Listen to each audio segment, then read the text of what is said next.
Nike didn't just release a commercial, they fired a warning shot. In just 42 seconds, Caitlin Clark flipped the entire sneaker game on its head. Millions of views, sold-out shoes, and a social media firestorm, all without saying a word. Meanwhile, A'ja Wilson, once the face of Nike's women's basketball push, is watching from the sidelines as her signature shoes quietly slide into clearance bins. This isn't just about sneakers. It's about who really moves culture and who's being left behind. On June 29th, Nike dropped a 42-second ad featuring Caitlin Clark. No build-up, no flashy promotion, just Clark lacing up her sneakers. It looked simple, until one shot changed everything. The camera zooms in on her eyes. They shift, glowing yellow. A quick, powerful nod to Kobe Bryant's Black Mamba persona. No voiceover, no dramatic narration, just quiet confidence. The internet didn't wait. Within minutes, the clip was everywhere. X, Instagram, YouTube. It hit millions of views in a flash. And then came the real shocker. The shoes featured in the ad sold out in under 60 seconds. Not a signature model, not a collaboration, just a special edition Kobe 5 Protro in midnight navy and crimson. But Caitlin Clark didn't need her name stitched on the sneaker to break the internet. Her presence alone was the marketing plan. That single moment sent a message loud enough for everyone to hear, including A'ja Wilson. Before Clark took over the spotlight, it was A'ja Wilson who had Nike's full attention. The brand invested 2 years into creating her signature shoe, the Nike A1. This wasn't just a rebranded sneaker. It was a deeply personal project. Wilson had full creative control, picking materials, shaping the design, and packing it with Easter eggs that told her story. The launch was a success, at first. The debut colorway, Pink Aurora, sold out in 5 minutes. Fans loved the look. Sneakerheads praised the detail. Resale prices soared to nearly triple the $110 retail tag. On release day, it felt like the start of something big, not just for Wilson, but for women's basketball.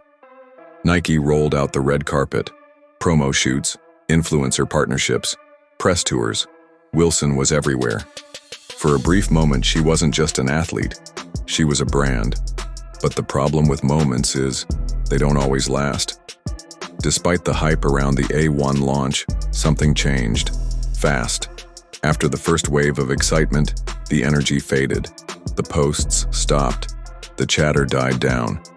And those sold-out sneakers, they started showing up on clearance racks. What once looked like a long-term win began to feel like a one-week trend. Then Caitlin Clark's 42-second ad dropped. No custom design, no personal story, just one sharp commercial and a pair of Kobe's. Yet the reaction was louder, faster, and bigger than anything Wilson's full campaign had created. Clark's face was suddenly everywhere, not because Nike pushed it, but because fans demanded it. In a matter of days, the narrative flipped. Wilson's carefully built moment had been overtaken by someone who didn't even seem to be trying. And for A'ja, that had to sting. Caitlin Clark's shoes, a special edition Kobe 5, sold out in under a minute, 60 seconds. That's all it took for the entire drop to vanish from Nike's site. And the resale market? It went into overdrive. Pairs that originally retailed for $190 were being flipped for $300, $400, even $600. Compare that to Wilson's Nike A1. Sure, it started strong, but now, shelves are full, prices are dropping, demand has cooled, and fast. Even the contracts tell a story. Nike handed A'ja Wilson a massive $20 million deal to lead their women's basketball line. It was a bold move, built on years of wnba dominance. But Caitlin Clark, she signed for $28 million before she had ever played a single WNBA game. People called it risky. Critics questioned why a rookie was worth more than an MVP. But when those Kobe's vanished in 60 seconds, all those doubts disappeared. Clark wasn't a gamble. She was the investment that was already paying off, in real time. As the buzz grew, so did the divide. Social media lit up, not just with praise for Caitlin Clark, but with frustration from A'ja Wilson's loyal supporters. Comments poured in accusing Nike of sidelining Wilson in favor of a rookie. Tweets went viral comparing their stats, their resumes, their impact. And the message was clear. This wasn't just about shoes, it was about respect. Many fans pointed out the irony.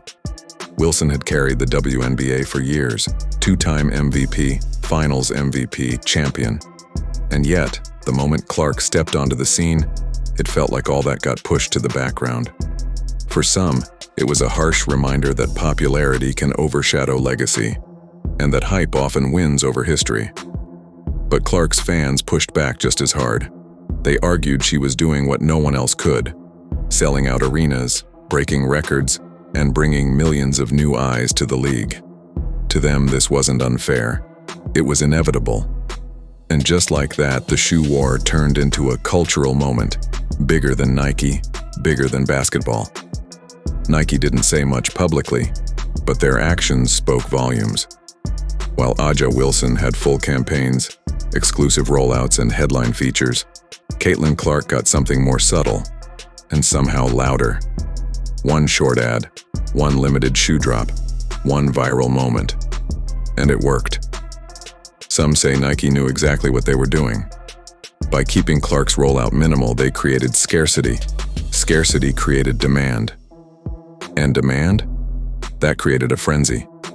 It was a masterclass in modern marketing, making the audience feel like they discovered the next big thing, even if Nike orchestrated every second. Others believe Nike is pivoting, slowly shifting its investment to Clark, the media darling with crossover appeal.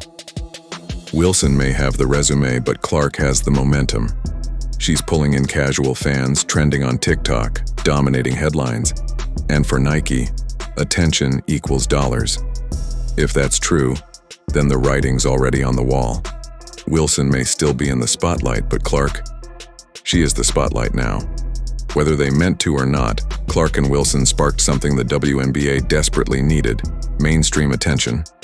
Suddenly, debates were everywhere.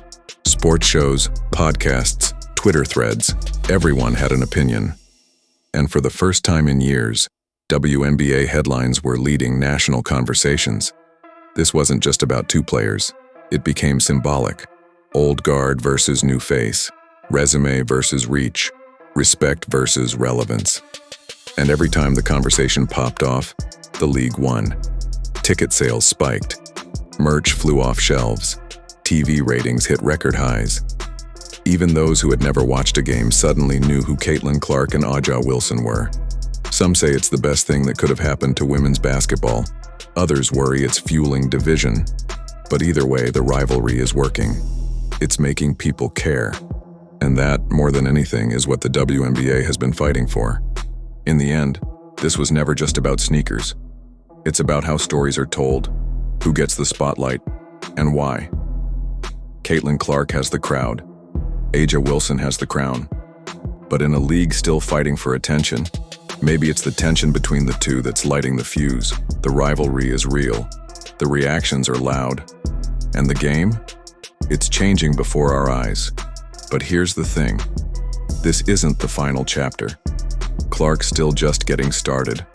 Wilson's far from done. And Nike? They're not finished playing their cards either, so the only question now is, who's really winning?